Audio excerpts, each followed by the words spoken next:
Hello everybody, this is Professor Hill. This is a short video for our class, Introduction to Ethics, Philosophy 2306, here at St. Philip's College. And today is Valentine's Day, Wednesday, February the 14th, 2018. And I've got a couple of quick points I want to make about the class, and then we'll pick up one of the other concepts from Chapter 5 in our book, Doing Ethics by Vaughn. Chapter 5 is Consequentialist Theories, Maximizing the Good, where he's talking about ethical egoism and utilitarianism. So, before we go there, though, a couple of quick points. Number one, just some logistic housekeeping stuff. I posted a video yesterday on Tuesday the 13th, but it had some problems uploading to YouTube, and so I got a message saying, look, I don't think this looks right, and sure enough, it had cut out about halfway through. So, I went back in today, took that video down, and then reposted it, so now it works. The only problem is if you were following a link from yesterday when I sent out like the announcement or the message, those links will now take you to a dead, deleted file.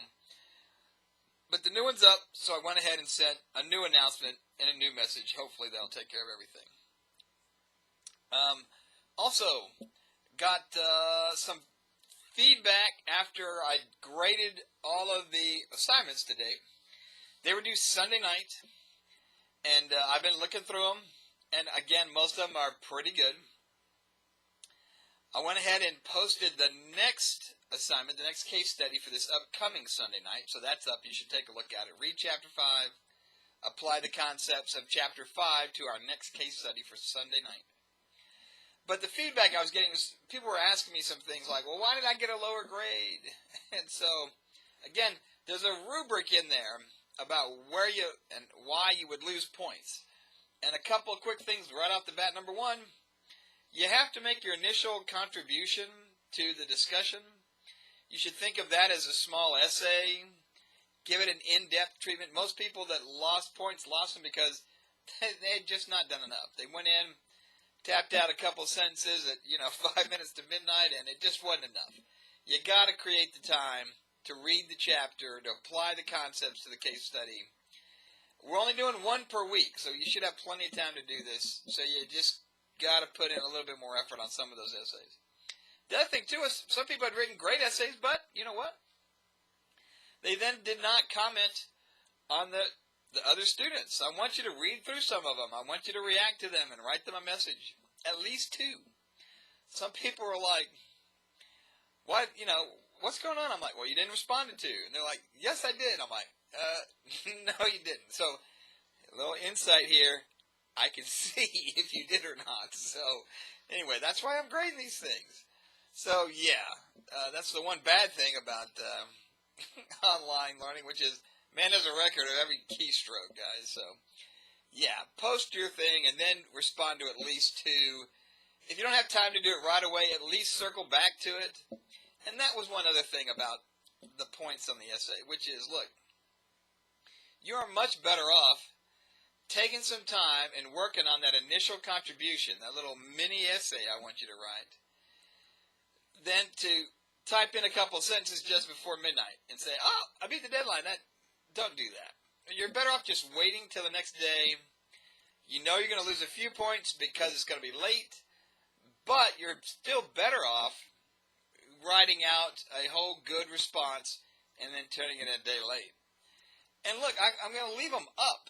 If you have missed one, the answer to this question, can I go back and recover some points? The answer is yes. It's not like I close them out at midnight, and now you can't ever work on it again. It's just they're going to be late after that. So if you need to go back and redo it, do that. If you need to go back and add some comments to your classmates' contributions, do that. That's points that are laying on the table. Please go get them.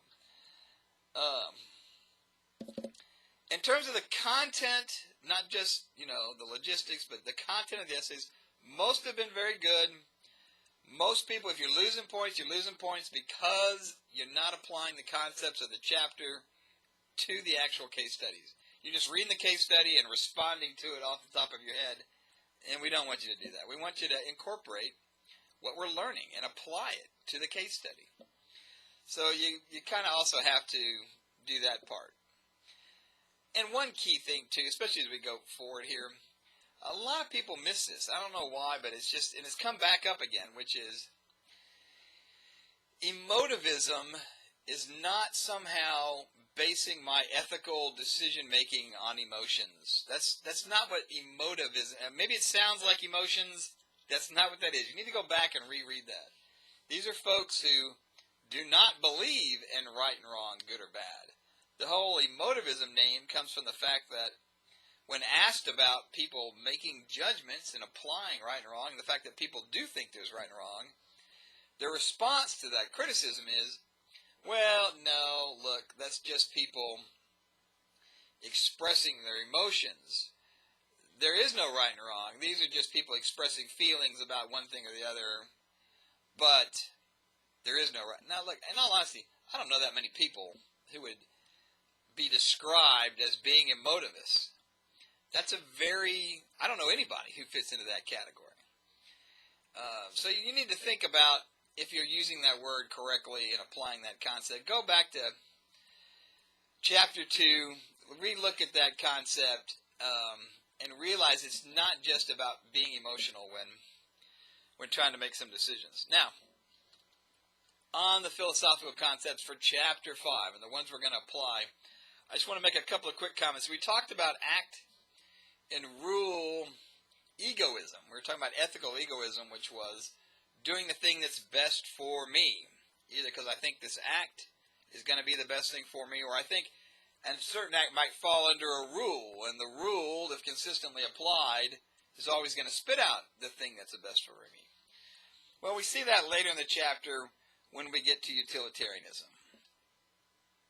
And the distinction between act utilitarianism and rule utilitarianism. It's that same kind of divide between focusing on the particular act and its moral dimensions, or this kind of rule approach. Now again, it's not just about me. That we had said that the ego piece was about me. The utilitarian piece is about all of us together as a group. What's the most good for the most people? But we see again here in this chapter that distinction between act and rule. And I do want to read this one part right out of the book. He says, critics argue that act utilitarianism is not consistent with our considered judgments about justice. In fact, that is one of the criticisms he makes in the book about utilitarianism as a whole. And now, look, I know I've been hard on our author, Vaughn. But I want you to, when you see something like that, because he at one point he just says, well, what about justice? Doesn't this fly in the face of what we hold to be true? I want you to keep this thought in the back of your mind as we're looking at all of these different moral theories. He's explaining these theories about the grounding, remember the foundation about our beliefs of good and bad, right and wrong. And I said before that a lot of times I might be on the same side of Vaughn on an issue like it. He says, look at this terrible thing that's happening in this other country. And I say, oh, yeah, I agree with you. We both agree that's a terrible thing. It's bad. It shouldn't happen. And he wants to say, yeah, see, that proves that there is a rule about this because everybody believes it. And I'm like, oh, no, hold on a minute. When we talk about not just what we think is right or wrong, but why we think something right or wrong, that's where he and I are going to diverge on a lot of different things. And you need to keep that in mind. I want you to be focused on, as you get to these questions, and I'm going to explicitly start asking you when we get to the next chapter, when you write your responses, to say, look, make a choice. Is this good or bad, right or wrong? And then really start to push into why. Not just what are the reasons why you think something's right or wrong, but also what is that foundation? What's the framework we're using as we approach these difficult ethical decisions? That's the hard part. That's the part that's going to need a lot of time. So, keep reading. Look at the case study that's due Sunday night. I'll be back tomorrow, Thursday the 15th. We can talk some more then. And again, if you have any questions at any point, just contact me. Send me a message, call me, email me, whatever you need to do. Like people did with the video from yesterday saying, hey, this thing's not working. So thanks for that feedback. We got it fixed, and we're going to keep on rolling. Take care. Talk to you again soon. Bye-bye.